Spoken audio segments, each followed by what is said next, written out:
القرآن خلق الإنسان علمه البيان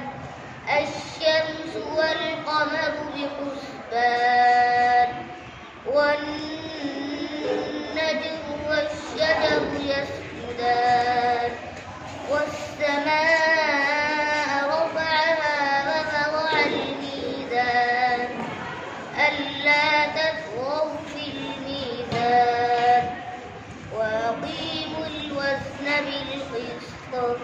بالقسط ولا تخسروا الميزان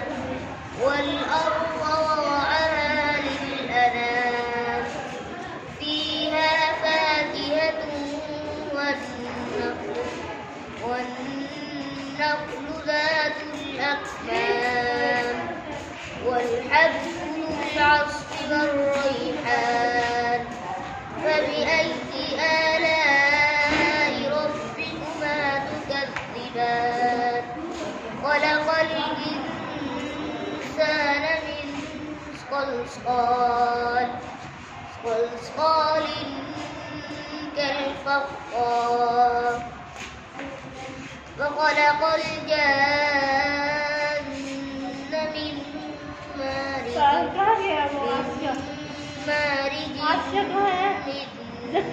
نار فبأي آلاء